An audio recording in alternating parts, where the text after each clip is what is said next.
I've always been a girl who really likes going to country music parties. My vibe is listening to those classic country songs, real country, boots, jeans, hat, just going to country places. That's really my vibe. So I was 18 years old, and a friend of mine had been bugging me to go to a club, which is the club where I used to work as a promoter, so I knew the place. But I was feeling so lazy to go out that day. I really didn't want to go at all. I dragged myself there, but since I had promised her I would go with her, I went. And honestly, not to brag, but I've always been really pretty with that gorgeous body, that long straight hair down to my butt, really top notch. We got to the club, and I remember that in the entrance line, I was thinking, what am I doing here? I was watching the clock, already thinking about leaving. It'll take a while, but you know how it is. I've always liked having a beer and smoking a cigarillo, so for me, the best place in the club is the smoking area, where I can smoke my cigarillo and just chill. I was there, and there was this guy. He also worked at the club, and he'd been hitting on me for ages. Such an annoying guy. Ah, he was so persistent, just kept hitting on me so much that I ended up kissing him. And that was it, right? Wow, that was enough for him to think I was going to marry him. And then I started kind of brushing him off, like, ugh, annoying. Okay, bye. He finally left me alone. I stayed there with my friend, where I was, talking to her, checking the time, just waiting for it to be time to leave. When I saw this guy arrive, he was wearing sneakers and a cap, right? He was dressed more like the way I like too, with that laid back vibe.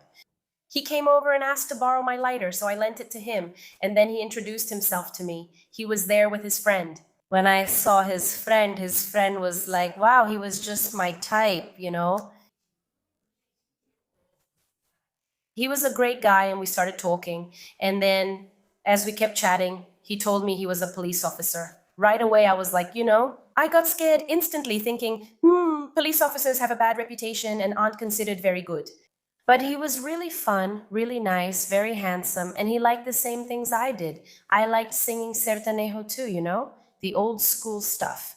So we started talking back and forth, and we just stayed there. Guys, when I realized it, it was 5 in the morning for someone who said she didn't want to leave the house, right? Time just flew by, but it was because of him. After that, everyone said, no, let's go out, let's go to the after party and all that. We went to a gas station where people hang out. And then we stayed there at the gas station. We were drinking there, smoking there. And then when we finally left, believe it or not, it was 8:30 in the morning. I went home at 8:30 a.m. even though I hadn't wanted to go out. Yeah, we walked him to his car, and when I got there, he just leaned in and kissed me. What a kiss. Wow, such chemistry, right? Wow, it was so good. And then I remember the scene, like me running my hand down his waist, touching his gun. I even took it out. It was a little awkward. And then he took me home. And then we stayed there kissing inside the car, and he gave me my belt. No, I really stayed with him for real. In fact, my belt was left inside his car. Then he took me home. As soon as I got there, I saved his number, right? I already sent him a little message, and then he replied right away. And then I said, well, I have to get my belt from you later. He said, yeah, don't take too long. And like he was going to work, he was going to his unit at 2 p.m. that same day. He dropped me off at my door at 8:30 in the morning, and then he went to work. And this was on Saturday. On Sunday at 5 p.m., he was at my door again. I remember the butterflies in my stomach seeing him at my door, seeing him again, because it felt so good to be with him the day before. All I wanted was to be with him again.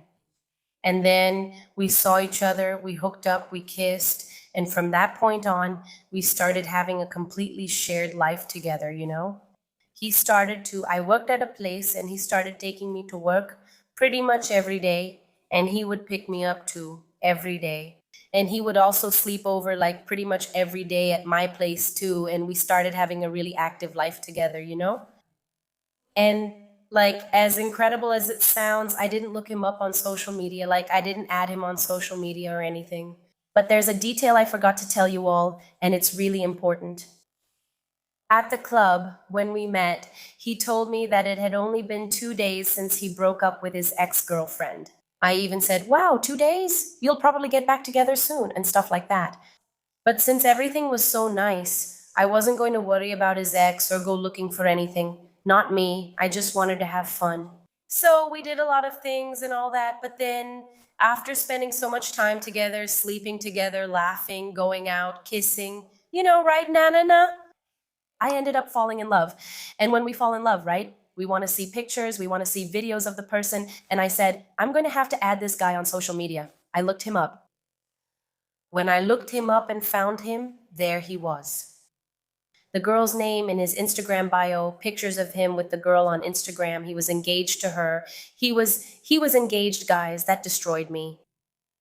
Then I went to talk to him. So when I went to talk to him, he said to me, "No, look, her family really likes me. Out of respect for her family, I haven't removed it yet. I'm giving it some time because, whether I wanted to or not, they broke up very recently. Out of respect, I chose to leave it for a bit, but if you want, I'll delete it or whatever." I said, "No, right?" It felt awkward. I said, "Oh my God, right?" And now, but from that point on, I got discouraged. Honestly, whether I wanted to or not, I was in love with a guy who was engaged. And no matter how much he said what he said to me, I don't know, I kept more to myself. And little by little, we started to drift apart. I started to distance myself because it was the best thing to do. The guy was still giving himself time. He still had pictures with his ex.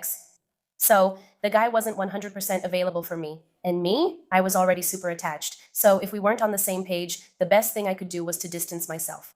I started to distance myself. I started to distance myself. And I really did distance myself, until I kept to myself. And then I went on with my life. But there was still something. When we're ready to have a relationship, girl, if someone shows up that you like and they're ready to, you just get together.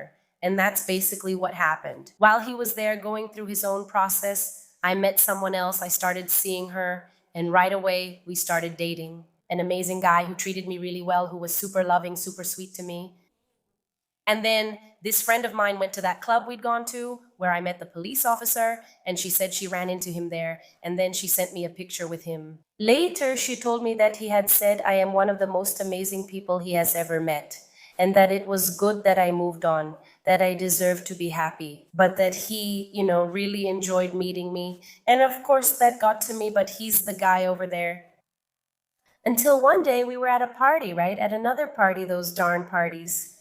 And I was with my friends, with my boyfriend. Suddenly, I was just hanging out. When I look at the door, guys, guess who's coming in? Him with five more of his police officer friends. So they came in right then. I remember I got flustered. I felt a bit awkward and all, but okay, right? I was fine. My boyfriend was there and everything. There was a moment when I lost sight of him, and that's it. The party went on. I went downstairs to use the bathroom, which is why I lost sight of him. He was by the stairs in the corner, and since I was upstairs, I couldn't see him. When I walked by, I heard this. "That's her." And when I looked, he was talking about me to his friends. I went to the bathroom and just minded my own business. All right. After I left the bathroom, I went straight to the smoking area to smoke my little hand rolled cigarette. I got there and I was alone, smoking my little hand-rolled cigarette. And then he came after me, with that smile of his. Right away he said, "Hi, how are you? Nice to meet you, I'm Sabe." He introduced himself to me like that, as if we didn't know each other. And then he asked to borrow my lighter. So I kind of gave that silly little laugh. I handed it to him, and we did a quick catch up about our lives. We briefly shared about ourselves and discussed what was happening. And he talked about how amazing it was to have met me, that I'm a totally different kind of girl, that I'm a wonderful girl and all that, all those things. But okay, right? Then I said goodbye to him. I went back to my boyfriend, and life goes on. But then the next day, honestly, I couldn't get him out of my head at all. I was completely shaken up from having met him, from having talked to him, from having seen him. Every time we were together, it was always with so much affection, with so much love. He was always very caring, romantic, loving. He was always like that. But he was there with his fiancée. So after a while, I started thinking the same thing. That story was wrong, that they had broken up. For me, I don't even know how to explain it. But after that, I ended up sending him a message. And then we arranged to see each other. And when we saw each other, oh my gosh, we were overwhelmed by how much we'd missed each other. We missed each other so much. We really wanted to see each other. We really wanted to be together. And then we started seeing each other again, like hooking up again. And then we started seeing each other. And we always talked a lot. He was very romantic, very affectionate, lots of kisses on the forehead. He had a wonderful scent. He treated me really well. But we were totally wrong, right? Because he had a fiance and I had a boyfriend. That couldn't happen, you know? But I just couldn't stop. And we went on like that for months. We spent months meeting up, hooking up, and, living that reality until there was a last time. And what a last time, huh? It was a wonderful last time. It was really beautiful. I have amazing memories of him. And then suddenly he just stopped answering me. He disappeared just like that. He vanished. Like he wouldn't show up. He wouldn't answer. No sign of him. Nothing. Nothing. I didn't even understand. But I thought, I don't know, maybe something happened to him or to his fiance. So I gave him some space. Then I was at the house, at the birthday party, at my boyfriend's aunt and uncle's house. And so we were there. And this friend of mine, the friend I was always with, at parties and all that, she just sent me a message saying to me, like, girl, I need to talk to you. The police officer had an accident. I said, what? I got in the car. I called her. I said, what happened? He had an accident and he was between life and death in the ICU. He needed a blood donation and his case was urgent and it was very delicate. And he was at risk of not surviving. And then at that moment, guys, I remember I panicked. I remember I was screaming, like, no, this can't be happening. This can't have happened. I hit my hand on the car, I kept saying, where? Where is he? And that, guys, it scared me so much because I couldn't go there. I just couldn't go there. I couldn't talk to him. I couldn't, like I couldn't do anything. I was completely shaken. I cried so much. I panicked. It was such a hard feeling. And I remember that day I was just feeling so bad. And I kept thinking to myself, tomorrow when I wake up, I'm going to the hospital to donate my blood because we were a blood match, right? And then I wanted to. I said, no, I'm going there. I'm going to the hospital. I'm going to the hospital. I'm going to donate blood. And then at exactly 9:54 at night, my friend brought me the news that the police officer had passed away, that he died. Guys, it was another moment of despair for me, I was so horrified, so desperate, like I didn't have the chance to tell him how crazy in love I was with him. I didn't have the chance to tell him how much I loved him, how amazing he was, what he was like. Wonderful, romantic, I didn't have the chance to tell him all the amazing things I thought about him. I never said I love you to him, really, over and over and over again. It would get stuck in my throat. I wanted so badly for him to know how much I loved him. He left. He left. And he left behind a wonderful career. A great father, because yes, his fiance was pregnant, 2 months along. She was pregnant, 2 months along. And maybe that's why he was so careful and gentle about not ending things. If that's really how it happened, if this story really is the way I believe it is, taking things away from me, or if he did what he did, but now I don't have any reason to keep thinking something negative about him, right? What I want most from the bottom of my heart is that it's that the family feels comfortable. It's that his wife feels blessed. And as incredible as it may seem, guys, every time I pray for God to take care of her and his children, because he left, but he left a piece of himself here on earth. See? That's why they say that police officers cheat. Because look, it's always stories about police officers who cheat or police officers who are abusive. It makes things difficult, doesn't it? But one thing she says in the story is that he was a really good guy, that he loved his profession, that he defended society with a lot of love and care. Through this story, we can't really understand if he actually left his fiancée or not. If he did or didn't have something with her, if he was really cheating on a pregnant woman, because that's also serious, right? It's very sad to know that he was cheating on a pregnant woman who was expecting his child. And at the same time, he was a very good person with very good character. We talk about it here on the channel, how complicated and how unhealthy relationships can be, like the relationship he probably had with the mother of his child, right? So for you who were in this relationship, accepting it, right? So for you who were in this relationship, accepting it, right? Like cheating on your boyfriend and accepting to be with him, knowing that he had a fiancé. It's a lot.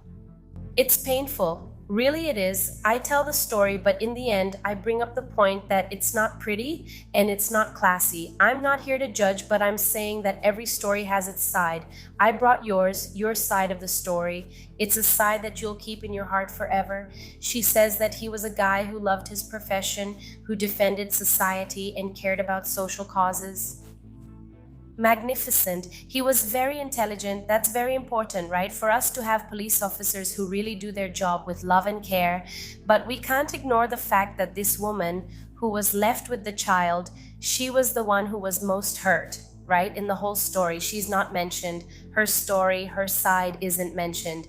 But probably for someone who is engaged to a guy who's out partying, who's with someone else who has a lover. She was pregnant, and probably her story is one of pain and suffering. Yeah, I hope she keeps good memories of him too, because I believe she also knows his bad side, which is something you didn't have time to experience with him. And look, I'll tell you one more thing. Maybe if you had shown emotional dependence, if you had told him that you loved him, if you had said you wanted to be with him, if you had forced that instead of distancing yourself like you did, you could have caused the opposite effect. Instead of making him miss you, you might have brought out his side of, I'm tired, I can find someone else. We don't know. I'm not here to judge, but I'm saying that your decision to distance yourself at first when you found out might have been the biggest reason why he wanted to come back to you again. But it's very sad, isn't it, to lose someone so young? He was only 22 years old. My deepest condolences to you and your family.